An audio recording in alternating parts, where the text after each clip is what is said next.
అప్పులు పెరిగిపోయినాయి, అప్పులు బాధ పడలేకపోతున్నాను రా బాబు, ఉన్న అప్పులు తీర్చేస్తే కనీసం తగ్గించుకునే మార్గం ఎవరైనా చెప్తే బాగున్ను అని ఉంది కదా. చాలామంది ఫైనాన్షియల్ ఇన్ఫ్లుయెన్సర్ల దగ్గర నుంచి వాడు వీడు ఏదేదో చెప్తాడు, కానీ పని అవ్వదు కదా. చాట్ జీపీటీని వాడుకోండి. చాట్ జీపీటీ మీ అప్పులు తీరుస్తుందండి. అంటే మీరే తీర్చుకుంటారు, కానీ మంచి సలహాలు చెప్తుంది. జెన్నిఫర్ ఆలెన్ అని చెప్పి రీసెంట్గా ఆవిడ స్టోరీ చెప్తున్నాను. ఆవిడ రియల్ ఎస్టేట్లో చేస్తుంది, అమెరికాలో ఉంటుంది. ఒరిజినల్ స్టోరీయే, నేను ఒరిజినల్ స్టోరీసే షేర్ చేస్తాను, మీకు తెలుసు. కాస్త సోషల్ మీడియాలో యాక్టివ్గా ఉంటుంది, కంటెంట్ క్రియేటర్ కదా. జనరల్గా కంటెంట్ క్రియేషన్ కోసం చాట్ జీపీటీ ఎక్కువ వాడతారు. ఇక మనలాంటి వాళ్ళని గిబ్బిలి జబ్బిలి అని చెప్పి రకరకాల బొమ్మల కోసం, నాలాంటి వాడిని అయితే కొత్త డేటా అనాలిసిస్ కోసం వీటి కోసం వాడుతూ ఉంటాం. ఇదే చాట్ జీపీటీని నా అప్పులు పెరిగిపోయినాయి, అసలు నాకే అర్థం కావట్లేదు, ట్రాక్ చేయలేకపోయాను, ఎలా తీర్చాలో అర్థం కావట్లేదు, నాకు సలహా చెప్పు అని అడిగిందండి. మీరు కూడా అడగొచ్చు, కాకపోతే ఆ ప్రాంప్ట్ మీకు వచ్చి ఉండాలి.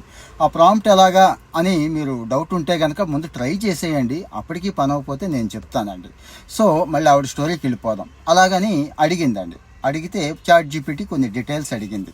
అసలు ఏంటి, నీ సబ్స్క్రిప్షన్స్ ఏంటి, నీ ఖర్చులు ఏంటి, దేని మీద ఎంత ఖర్చు పెడతావు, ఎలా ఖర్చు పెడతావు, ఇవన్నీ కూడా అడిగిందండి. అడిగితే మొత్తం డేటా ఇచ్చింది.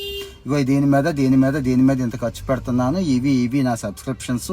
ఇగో నాకు తెలియకుండానే ఈ 3-4 నెలల్లో నాకు తెలియకుండానే, అంటే మన ఇండియన్ కరెన్సీలో చెప్తున్నాను, 10 లక్షల రూపాయల దాకా అప్పు అయిపోయింది అని చెప్పిందండి.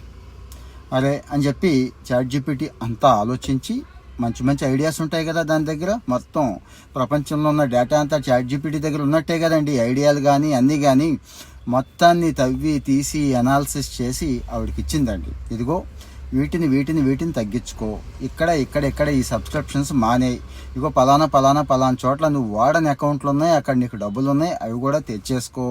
ఇలా చెప్పేసరికి ఒక నెలలోనే సగానికి సగం అప్పు తీరిపోయిందండి. ఆవిడ చెప్పిన స్టోరీయే చెప్తున్నాను. ఒక్క నెలలోనే, అంటే మన కరెన్సీలో 20 లక్షలు అప్పు అయితే 10 లక్షలు తీరిపోయింది.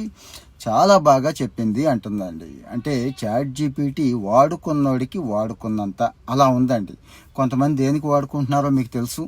కరెక్ట్గా వాడుకోవడం రావాలి, కరెక్ట్గా దానికి ప్రాంప్ట్ ఇవ్వడం రావాలి.